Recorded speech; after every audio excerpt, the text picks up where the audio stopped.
රසලිය බලන ඔයාලා හැමෝම ගොඩක් ආදරෙන් පිළිගන්නවා. වෙනදා වගේම අදත් ඔයාලා ගොඩක් කැමති රෙසිපි එකක් තමයි මම අරගෙන ආවේ. ඒ වගේම රසලියට subscribe කරන්න, like කරන්න කියලා ඔයාලා හැමෝටම ගොඩක් ආදරෙන් මතක් කරනවා. ඉතින් අද මම හදාන්න හිතුවේ ලස්සන වගේම ගොඩක් රසවත් ජෙලි ෆෘට් කේක් එකක්.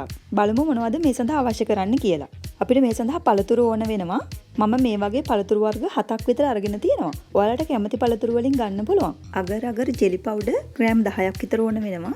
මේක 100%ක්ම වෙජිටේරියන් ජෙලි පවුඩර් එකක්. මේ සඳහා ජෙලටින් ගත්තත් ප්‍රශ්නයක් නැහැ. වතුර මිලිලීටර් 750ක් තියෙනවා. සීනි ග්‍රෑම් 200ක්. මේකට අනිවාර්යයෙන්ම සුදු සීනි ගන්න.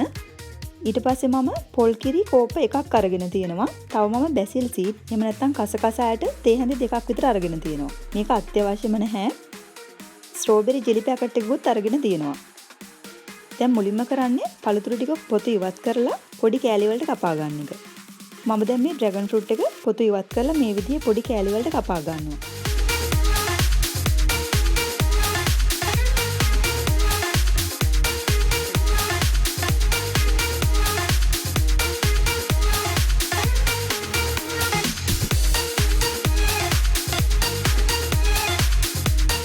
දැන් දෙලුම් ගෙඩියත් මේ විදිහට කපලා පොතු ඉවත් කරගන්න ඕන.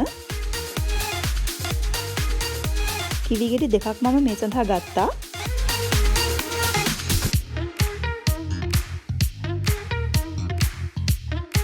ඒකත් පොත්ත අයින් කරලා මෙන්න මේ විදිහට රවුම් හැඩයට කපා ගන්නවා.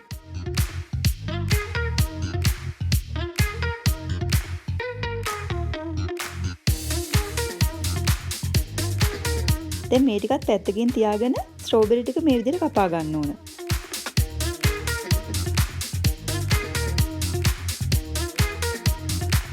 දොඩම් ගෙඩි ටිකත් පොතු අයින් කරලා මේ විදිහට ගන්නවා.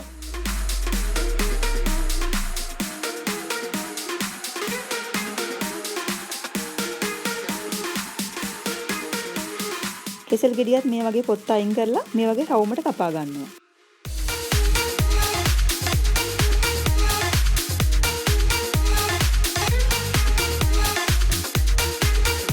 ඔන්න දැන් මම පළතුරු ටික පොතු ඉවත් කරලා පොඩි කෑලි වලට කපාගෙන ඉවරයි. ඔයාලා කැමති හැඩයකට මේ පළතුරු කපා ගන්න පුළුවන්. ඒ වගේම ඔයාලා කැමති වර්ග වලින් පළතුරුත් මේ සඳහා ගන්න පුළුවන්. පළතුරු ටික මේ විදිහට කපලා පැත්තකින් තියාගෙන මේ විදිහට පෑන් එකක් ලිපේ තියලා වතුර ටික මේකට දා ගන්නවා.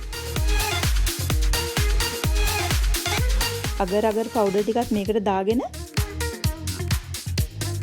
විනාඩි 2ක් විතර මේ විදිහට හැඳි ගන්න ගමන් උණු කර ගන්නවා. ඊට පස්සේ සීනි ටික මේකට දාලා හොඳට දිය කරගන්න ඕන. දැන් හොඳට උතුරනකම් හැඳි ගන්න ඕන.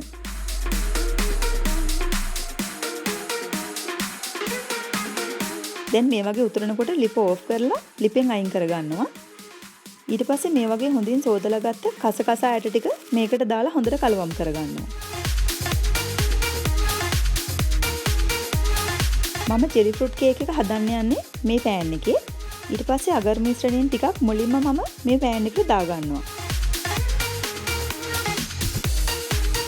දැන් කපාගත්ත පළතුරු ටික මේ විදිහට මේ පෑන් එකේ තියා ගන්නවා. යටම ලේ එක ලස්සනට හදා ගන්න ඕන. මොකද මේක අපි පිළිගන්නන්නේ මේ යටපැත්ත උඩට තියලා. මේ විදිහට ලස්සනට තියාගත්තම කේක් එක උඩට ලස්සන පෙනුමක් එනවා.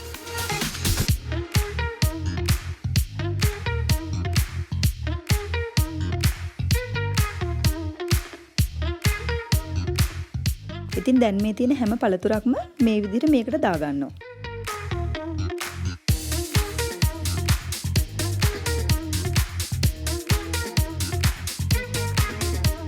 දෙලුම් වගේ දෙයක් මේකට එකතු කරාමත් අමුතු ලස්සනක් එනවා. ඒ වගේම පුළුවන් තරම් වෙනස් පාට වලින් පළතුරු ගන්න. දැන් මේ විදිහට පළතුරු ටික දාගෙන ඉවර වෙලා මේකට උඩින් ආපහු අගර් මිශ්‍රණය දා ගන්නවා. මේ මිශ්‍රණය ගොඩක් නිවෙන්න දෙන්න එපා. උණුවෙන්ම දා ගන්න. පළතුරු ටික වැහෙනකම්ම මේ වගේ දා ගන්නවා.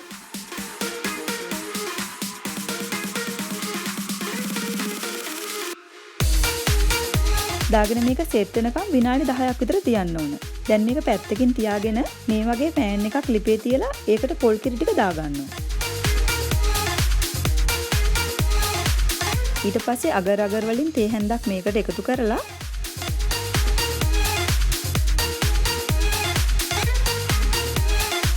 හොඳට කලවම් කරලා විනාඩි 2ක් විතර රත් වුණාට පස්සේ මේ විදිහට ලුණු පොඩ්ඩක් එකතු කරගන්නවා.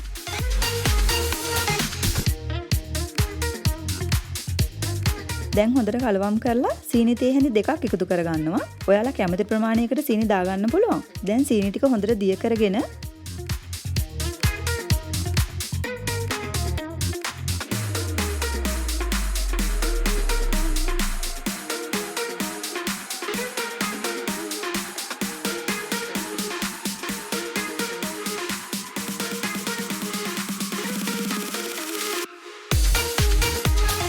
මේක මේ වගේ හොඳට උතුරනකම් හැඳි ගන්න ඕන. දැන් මේ විදිහට උතුරනකොට ලිප ඕෆ් කරගන්නවා. දැන් මේක පැත්තකින් තියාගන්නවා. මේ වෙලාවේ ජෙලි කේක් එක හොඳට සෙට් වෙලා තියෙනවා. ඊට පස්සේ මේ හදාගත්ත පොල් කිරි මිශ්‍රණය මේකට උඩින් මේ විදිහට දාගන්නවා. මේකත් නිවෙන්න දෙන්න එපා. උණුවෙම මේකට දාගන්න ඕන. දැන් මේ පොල් කිරි ලේයර් එකක් දාලා මේක සෙට් වෙන්න පැත්තකින් තියාගන්න ඕන. ඊට පස්සේ ආපහු මේ වගේ පෑන් එකක් ලිපේ තියලා ඒකට වතුර කෝප්ප දෙකක් දාලා හොඳට උණු කරගන්න ඕන. වතුර එක මේ වගේ බොයිල් වෙනකොට මම ගත්ත ස්ට්‍රෝබෙරි ජෙලි පැකට් එක මේ විදිහට වතුරේකට දාගන්නවා.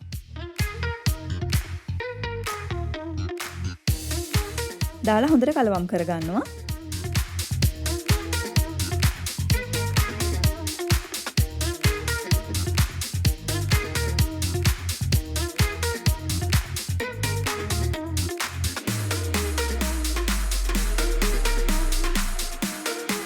ජෙලි ටික මේ විදිහට හොඳටම දිය වෙනකන් ලිපේ තියලා කලවම් කරලා ලිප ඕෆ් කරගන්නවා. දැන් මම ආපහු අපේ ජෙලි කේක් එක අරගෙන ආවා. පොල් කිරි ලේයර් එකත් හොඳට සෙට් වෙලා තියෙනවා. දැන් මම ස්ට්‍රෝබෙරි ජෙලි මිශ්‍රණයත් උණුවෙන්ම මේක උඩට දාගන්නවා. ජෙලි ටික මෙහෙම උඩින් දානකොට යට ලේයර් එක හොඳට සෙට් වෙලා තියෙන්න ඕන.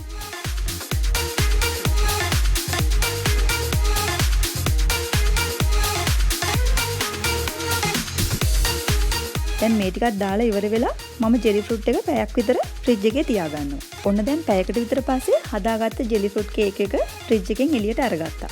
දැන් හොඳට සෙට් වෙලා තියෙනවා. මම දැන් මේ විදිහට වටේ පොඩ්ඩක් බුරුල් කරගන්නවා.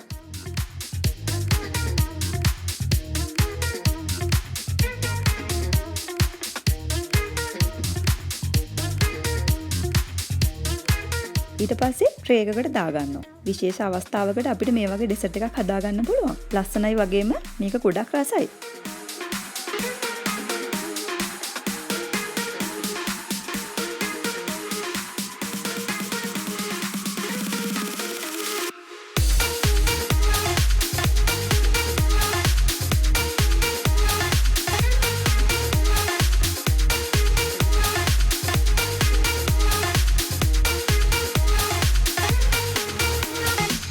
ඉතින් මගේ මේ වීඩියෝ එක හොඳයි කියලා හිතෙනවා නම් ලයික් එකක් දාලා යාළුවොත් එක්ක ෂෙයා කරන්න.